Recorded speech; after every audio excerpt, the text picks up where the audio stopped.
अस्सलाम वालेकुम dear students, I am your chemistry teacher miss Aqsa.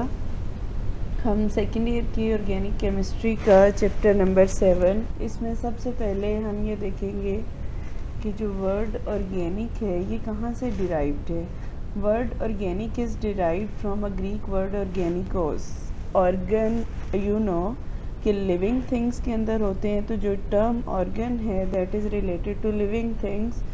तो ऐसा जो ऑर्गेनिक कंपाउंड्स हैं वो ऐसे कंपाउंड्स होते हैं जो कि लिविंग थिंग्स से डिराइव किए जाते हैं या लिविंग थिंग्स को यूटिलाइज करके बनाए जा सकते हैं, ऐसा समझा जाता था। अबाउट 200 ईयर्स अगो जो कंपाउंड्स हैं साइंटिस्ट ने उनको क्लासिफाई किया on the basis of their origin and their properties. यहाँ पर जो वर्ड ओरिजिन है इसका मतलब होगा सोर्स।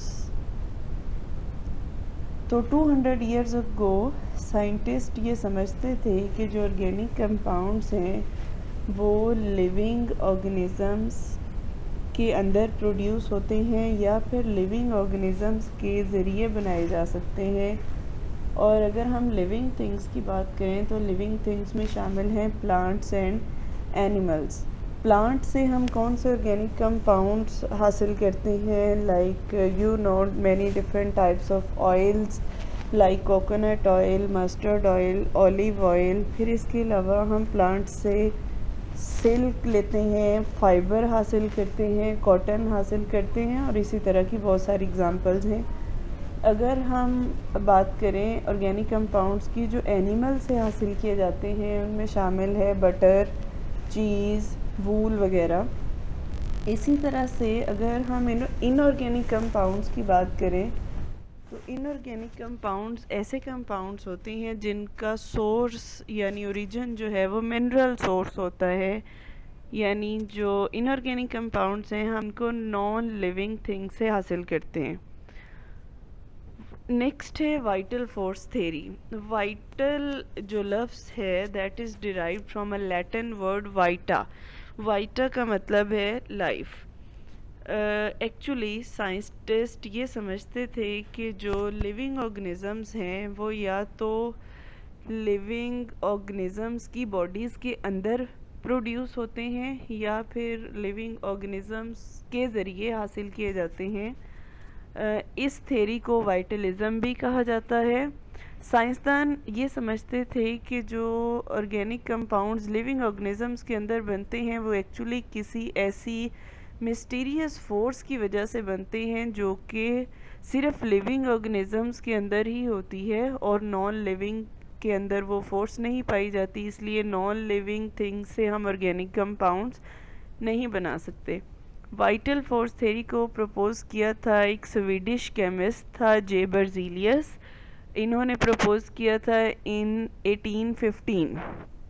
इसकी अगर हम स्टेटमेंट देखें तो स्टेटमेंट यही है कि ऑर्गेनिक कंपाउंड्स को लेबॉर्ट्री में प्रिपेयर नहीं किया जा सकता क्योंकि ये लिविंग ऑर्गेनिजम्स के अंदर एक ऐसी मिस्टीरियस फोर्स की वजह से बनते हैं जिसको वाइटल फोर्स कहा जाता है। चूँकि ह्यूमन बींग्स के अंदर ये फोर्स नहीं होती इसलिए इन कंपाउंड्स को प्रिपेयर नहीं किया जा सकता। जो रिजेक्शन है वाइटल फोर्स थ्योरी की इसको हम कहते हैं वुलर्स वर्क। एक साइंटिस्ट थे फ्रेडरिक वुलर, इन्होंने 1828 में वाइटल फोर्स थ्योरी को रिजेक्ट किया। रिजेक्ट इन्होंने कैसे किया, वुलर ने एक ऑर्गेनिक कंपाउंड लिया। वुलर ने एक ऑर्गेनिक कंपाउंड यूरिया प्रिपेयर किया लेबॉर्ट्री में outside the bodies of living organisms हम कहते हैं। वुलर ने दो कंपाउंड्स लिए, एक पोटाशियम सायानेट और एक अमोनियम क्लोराइड। उसने इन दोनों के मिक्सचर को हीट किया। इस मिक्सचर से उसने हासिल किया अमोनियम सायानेट। फिर उसने इस अमोनियम सायानेट को हीट किया तो यूरिया प्रोड्यूस किया उसने। इस तरह से यूरिया बना। यूरिया जो है ये एक ऑर्गेनिक कंपाउंड है और ये एनिमल्स के यूरिन में भी पाया जाता है। तो वुलर के वर्क की केमिस्ट्री में बहुत ज़्यादा इम्पोर्टेंस है। उसकी वजह ये है कि सबसे पहले जो कोई भी ऑर्गेनिक कंपाउंड लैब में तैयार हुआ था वो वुलर ने तैयार किया था और वो यूरिया था। इसके बाद 1845 में एसिटिक एसिड प्रिपेयर किया गया और इसी तरह से 1856 में लैब में मीथेन को प्रिपेयर कर लिया गया और with the passage of time scientist ने बहुत सारे millions of organic compounds lab में प्रिपेयर कर लिए। अगर हम ऑर्गेनिक केमिस्ट्री की डेफिनेशन की बात करें तो हाइड्रोकार्बन्स, सबसे पहले हम देखेंगे हाइड्रोकार्बन्स क्या होते हैं। हाइड्रोकार्बन्स ऐसे ऑर्गेनिक कंपाउंड्स होते हैं जिनके अंदर कार्बन और हाइड्रोजन एसेंशियल कंपोनेंट के तौर पर मौजूद होते हैं। यानी कि हम हर उस कंपाउंड को हाइड्रोकार्बन कह सकते हैं जिसके अंदर कार्बन और हाइड्रोजन लाजमी तौर पर मौजूद हों। In addition to carbon and hydrogen other compounds like sulphur, like phosphorus, oxygen वगैरह भी मौजूद हो सकते हैं, लेकिन कार्बन और हाइड्रोजन का होना लाजमी है। तो ऑर्गेनिक केमिस्ट्री की डेफिनेशन अगर हम देखें तो organic chemistry is the branch of chemistry which deals with the study of hydrocarbons and their derivatives. Hydrocarbons की हमने बात कर ली। डेरिवेटिव्स ऑफ हाइड्रोकार्बन्स क्या होंगे? ऐसे कंपाउंड्स जो कि हाइड्रोकार्बन से बनाए जाते हैं उनको डेरिवेटिव्स ऑफ हाइड्रोकार्बन्स कहा जाता है। इसकी एग्जांपल है chloroform and methyl alcohol. Chloroform बड़ा फेमस केमिकल है जिसको हम एनेस्थीसिया के तौर पे यूज़ करते हैं और मिथाइल अल्कोहल जो है इसको सॉल्वेंट के तौर पे यूज़ किया जाता है, जिस तरह से हमने पहले बात की। लेकिन यहाँ पर कुछ एक्सेप्शंस भी हैं। हमने कहा कि ऑर्गेनिक कंपाउंड में कार्बन का होना लाजमी है, लेकिन हर वो कंपाउंड जिसके अंदर कार्बन होगा वो ऑर्गेनिक भी नहीं होगा। लाजमी नहीं है कि वो ऑर्गेनिक ही हो। ऑर्गेनिक वो तब होगा जब उसमें कार्बन और हाइड्रोजन दोनों मौजूद होंगे। अगर उसमें ओनली कार्बन है तो फिर वो ऑर्गेनिक नहीं होगा। इसकी बहुत सारी एग्जांपल्स हैं, लाइक ऑक्साइड्स हैं, oxides of carbon, carbon dioxide है, कार्बन मोनोऑक्साइड है, कार्बन डाइसल्फाइड है, कार्बोनेट्स हैं, बाइकार्बोनेट्स हैं, हाइड्रोजन सायानाइड्स हैं, मेटल सायानाइड्स हैं, मेटल कार्बाइड्स हैं। रीज़न ये है कि ये जो सारे ऑर्गेनिक कंपाउंड्स हैं ये ऑर्गेनिक कंपाउंड्स की प्रॉपर्टीज़ को शो नहीं करते, इसलिए हम इनको ऑर्गेनिक कंपाउंड्स कंसीडर नहीं करते। नेक्स्ट है some features of organic compounds. Organic compounds की कुछ खसूसियात हैं। इसमें सबसे पहले तो आएगा पेक्यूलियर नेचर ऑफ कार्बन। इसको हम अनोमलस बिहेवियर ऑफ कार्बन भी कहते हैं। जो ऑर्गेनिक कंपाउंड्स हैं वो actually compounds of carbon and hydrogen हैं, और कार्बन जो है पीरियोडिक टेबल में 6th एलिमेंट है। कार्बन एटम की एक बहुत यूनिक प्रॉपर्टी है जिसको हम कैटिनेशन कहते हैं। Actually millions and trillions of organic compounds होने की एक मेन वजह जो है वो प्रॉपर्टी ऑफ कैटिनेशन है, जो कि कार्बन शो करता है। कैटिनेशन है क्या? डिफरेंट कार्बन एटम्स आपस में लिंकेज बनाते हैं, यानी हम कह सकते हैं कि जो कार्बन एटम्स हैं they link together to form long chains और rings of carbon atoms. Carbon अपने ही जैसे दूसरे कार्बन एटम्स के साथ मिलकर कार्बन की लंबी चेन्स या रिंग्स बनाता है। This property of carbon is known as catenation. अब अगर हम देखें कि कार्बन कैटिनेशन क्यों शो करता है तो इसकी दो रीजंस हैं। एक तो कार्बन की वैलेंसी है 4, कार्बन इज टेट्रावेलेंट, और दूसरी बात कार्बन जो है वो स्मॉल साइज है इसका, और ये जो कार्बन है कार्बन सिंगल बॉन्ड भी बनाता है और मल्टीपल बॉन्डिंग भी करता है। इसकी वजह से ऑलमोस्ट 5 मिलियन ऑर्गेनिक कंपाउंड्स अब तक नोन हैं। इसके बाद है इससे रिलेटेड क्वेश्चंस हैं, और what is organic compound. Organic compounds क्या होते हैं? वुलर्स के वर्क की क्या इंपॉर्टेंस है in development of organic chemistry, ये आपके असाइनमेंट है। पास्ट पेपर से जो रिलेटेड क्वेश्चंस हैं ये भी आपने असाइनमेंट के तौर पे करने हैं। सम फीचर्स में सबसे पहले हमने बात की पेक्यूलियर नेचर ऑफ कार्बन की, उसमें है कैटिनेशन की प्रॉपर्टी, और इसके बाद आएगा जो सेकंड मेजर रीज़न है वो है multiple bonding ability of carbon. Second जो फीचर है ऑर्गेनिक कंपाउंड्स का वो है आइसोमेरिज्म।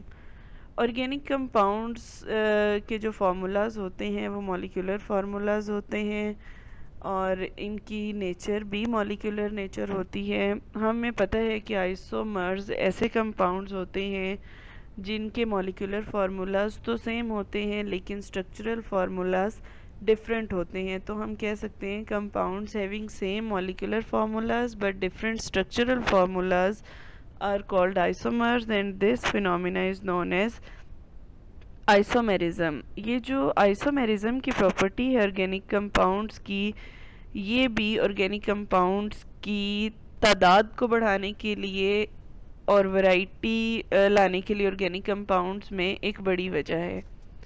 लाइक यहाँ पे है एक दो आइसोमर्स हैं, एक है अल्कोहल और दूसरा है ether. Ether and alcohol are functional group isomers of each other. इनका देखें मॉलिक्यूलर फार्मूला C2H6O है दोनों का, लेकिन इनकी स्ट्रक्चरल अरेंजमेंट डिफरेंट है।